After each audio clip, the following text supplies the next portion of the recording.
everyone, hope you're doing well. Amanda coming to you from quarantine again. Woo! Today I am making Chicago deep dish pizza. Now I'm not from Chicago, but I'm Italian, so we'll see how that goes. First, we are going to get started with making our yeast mixture. So I have 11 ounces of water here, and I'm going to pour in 1 packet of active dry yeast. There are different kinds of yeast, so make sure you get the right one here. So just poured that in, and now I have 1 teaspoon of sugar. We're gonna give that a little stir.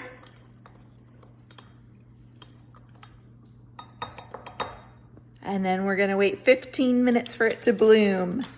Alexa, set timer 15 minutes.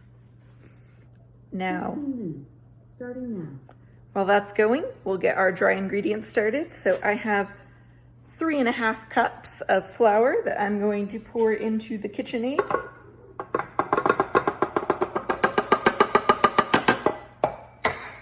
Got that in. Now we need 1/8 of a teaspoon of cream of tartar. I'm getting my trusty measuring spoons out.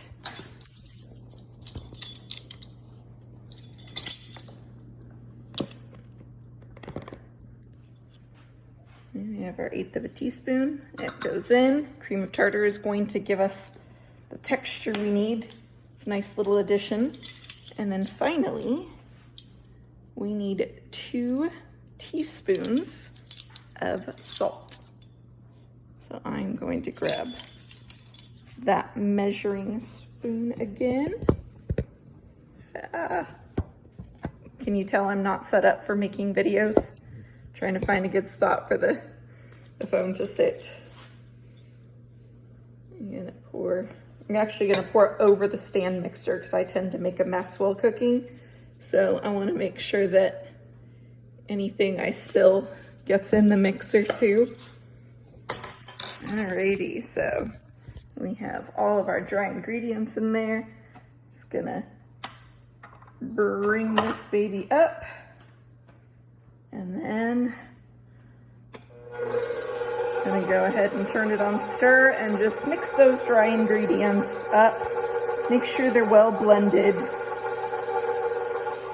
But now here comes one of the many waiting times. When you're making doughs, there's a lot of downtime and you have to make it early. So we want this for dinner, so we're making it now at 9 o'clock in the morning, or at least I'm starting it.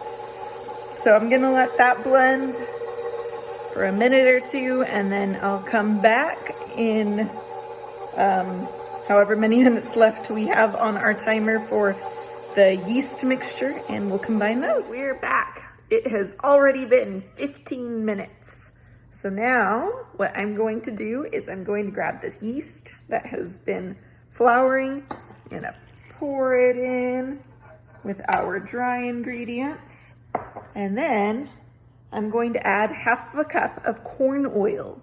It's very, very important that you use corn oil specifically if you want that real Chicago deep dish taste.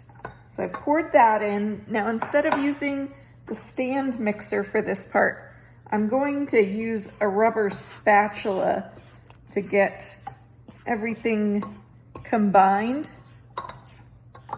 Probably would have been easier if I took the dough hook off.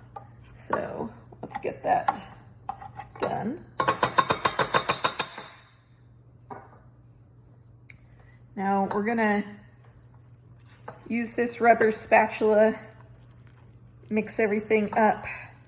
See, doughs are very particular. You know, you have to have the right amount of sugar and salt and yeast. Otherwise your dough is going to be messed up because the yeast will react in a bad way. So we gotta mix this up. You want your doughs to generally, like, they're gonna start out on the sticky side, but by the end of it, it should not be too sticky. If it is, you're going to need to add more flour. So I've got this pretty well combined at this point. Let me just get it into a nice little ball. And I am going to put my dough hook back on. Raise the KitchenAid up. And now we are going to mix it for 90 seconds. Be right back. So the dough has finished kneading. Have it right here. Nice and doughy, not too horribly sticky. I've turned the KitchenAid off, removed the dough hook, and now I am going to take more corn oil and oil my mixing pan or my mixing bowl. And then we're going to let the dough rise. I'm just gonna pour a little bit in here. You want it lightly oiled.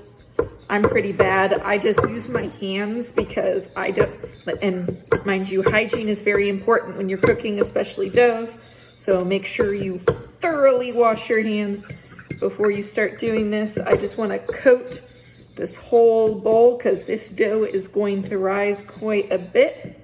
I got that going. I'm gonna take my dough, I'm going to plop it in there.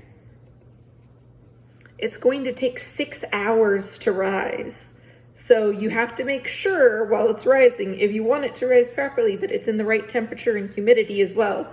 Some people will turn on the light in their oven and do that like an hour before they start to get it up to temperature, especially in the winter months. And you put your bowl in covered, like plastic wrap covered. That's the only way you're going to be able to keep the humidity up there to allow the yeast to do its thing and to maintain temperature. So you can't do what like your grandmother did, which is throwing a towel over the top. That's not how this works. You're going to want to keep it completely covered. If you have those bowls that have lids, that would be even better, but it needs room to grow. So this dough has to sit in here until it doubles in size, which is probably going to take around 6 hours. So I'm going to cover this up with my plastic wrap, and I'm doing the oven method. So my light has been on in my oven, which should keep it around the right temperature. So I'm going to get started on that now. Talk to you soon.